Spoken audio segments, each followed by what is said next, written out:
हरिराम अपने 3 भाइयों में तीसरे नंबर का था। हरिराम के बड़े भाई रूपचंद ने 2 शादियां की थी। उसकी दोनों पत्नियों में से एक ही मां बन पाई, वह भी लड़की की। रूपचंद की माली हालत को देखकर उसकी एक बीवी उसे छोड़कर चली गई थी। पहली बीवी के चले जाने के बाद किसी ने रूपचंद की हत्या कर दी। तब तक हरिराम शादी लायक हो चुका था। रूपचंद की बीवी जवानी में ही विधवा हो गई थी। उसके घर वालों ने हरिराम को समझा बुझाकर रूपचंद की बीवी को उसके गले बांध दिया। भाभी से शादी करने के बाद हरिराम की जिम्मेदारी बढ़ गई। बड़े भाई की बेटी भी अब उसे ही पालनी थी। हरिराम शुरू से ही निकम्मा था, लेकिन जब वह गृहस्थी से बंध गया तो कामकाज देखना उसकी मजबूरी बन गई। उसने रोजी रोटी चलाने के लिए साइकिल से गांव-गांव जाकर छोले बेचने का काम शुरू कर दिया। भाग दौड़ करके हरिराम इतना कमाने लगा था कि उसके छोटे से परिवार की गुजर बसर हो सके। छोले बेचने की वजह से क्षेत्र में उसकी अच्छी जान पहचान बन गई थी। उसी दौरान हरिराम एक दिन एक मजार के सामने से गुजर रहा था। मजार पर काफी भीड़ थी। वहां बैठा एक मौलवी बारी बारी से लोगों को अपने पास बुलाता और उनकी परेशानी सुनकर हल बताता। हर व्यक्ति को वह राग की पुड़िया थमा देता था। किसी को भूत प्रेत का साया बताकर वह ताबीज भी बनाकर देता था।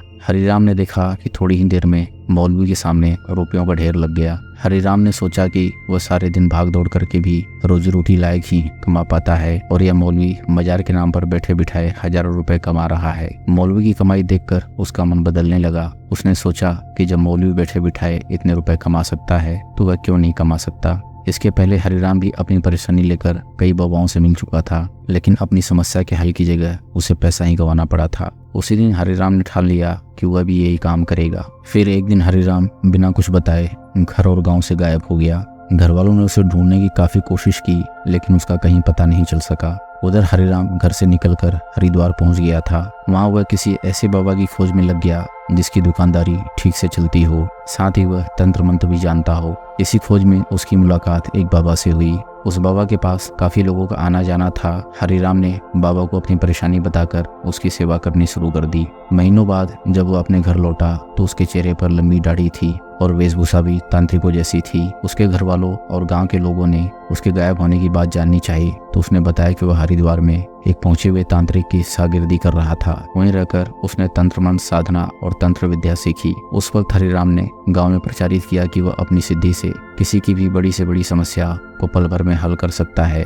धीरे धीरे यह बात गांव से निकलकर क्षेत्र में फैल गई। परिणाम स्वरूप आसपास के गांवों के भोले भाले अनपढ़ अंधविश्वासी लोग अपनी समस्याएं लेकर हरिराम के पास आने लगे। उनकी समस्या के समाधान के लिए हरिराम गंडे ताबीज टोने टोटके के नाम पर अच्छे पैसे वसूलने लगा था। घर पर ही तंत्र मंत्र की दुकान चलते देख हरिराम ने अपने घर के सामने लिखवा दिया, यहाँ हर तरह की परेशानी, बंधन से मुक्ति, फोटो से वशीकरण, सम्मोहन, प्रेमी प्रेमिका की शादी रोकने तोड़ने का उपाय, अपने दुश्मन को सबक सिखाने, अपने खोए हुए प्यार को पाने जैसी हर परेशानी का इलाज किया जाता है। अंधविश्वासी लोगों के सहारे उसकी दुकानदारी चल निकली।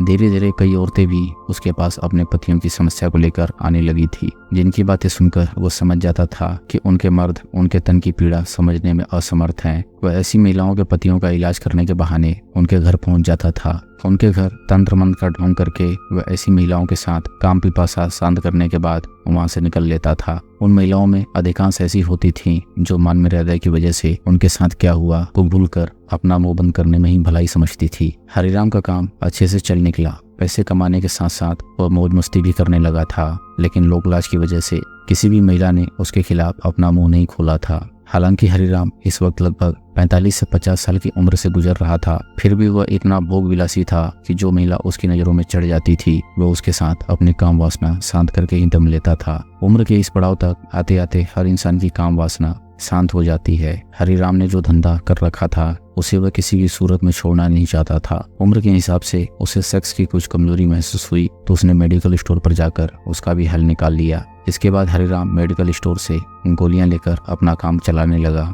हरिराम को जब किसी के यहाँ तंत्र मंत्र साधना करनी होती थी तो अनुष्ठान का ढोंग करने से पहले ही एक गोली खा लेता और मौका पाते ही घर में मौजूद औरतों को प्रसाद के रूप में नशे की गोलियां दे देता था। उसके बाद बेहोश होते ही उनकी इज्जत लूट लेता था।